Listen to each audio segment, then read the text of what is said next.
बिना भोग लगाए पाने का विधान हमारे आश्रम से आपका नहीं बन सकता। बोले हमको तो कुछ आता नहीं भोग लगाना, क्या भोग लगाएं? तो उनका जब आप बना लीजिएगा, क्योंकि अब यहां 2.5 किलो तुम्हारे लिए अलग से बन करके जाए, तुम अपना बनाओ, जो जो चाहो भंडारी से कह दिया दे दिया करो, वहीं लकड़ी बीनो, वहीं बनाओ और गाय चराओ और ठाकुर को भोग लगा के पाओ, जितना मनावे आप पाओ। पहले दिन भोग मिला तो बाटी बना, गरीब आदमी था, घर से तिरस्कृत था, वो सब जानता था, बाटी ऐसे उपला बीन लिए, बाटी बनाए, 2-4 आलू का भरता बनाया, 2.5 किलो आटे की बाटी। उसने कहा गुरुदेव के ठाकुर आओ भोग लगाओ आके।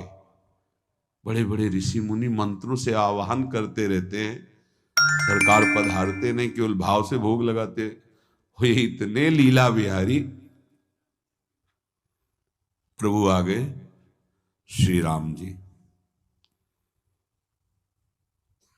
अड़ैया ने आंख खुरप लगी ऐसी तो आंख खोल के देखा, नवीन मेघ कांति, करविंदाक्ष, सारंग धनुष धारण किए हुए सामने खड़े। कहा कौन हो आप? मैं राम जी कहते हैं, आपने कहा गुरुदेव के ठाकुर आ, तो गुरुदेव तुम्हारे जो है उनके हम ठाकुर जी हैं।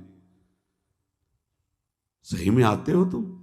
बोले आए तो गए और हम पाएंगे, बड़ी खुशबू आ रही है आलू के भरता की, तुम्हारी बाटी बनी हुई।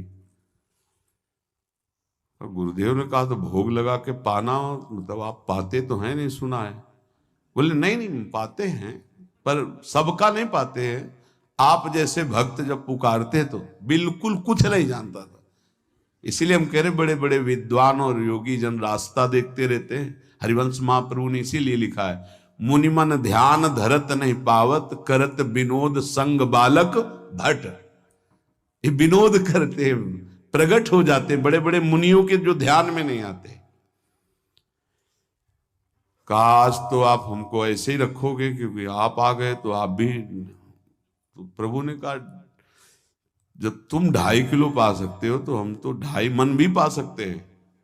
बोले हमको ये पता नहीं था कि गुरुदेव के ठाकुर इतने भूखे रहते।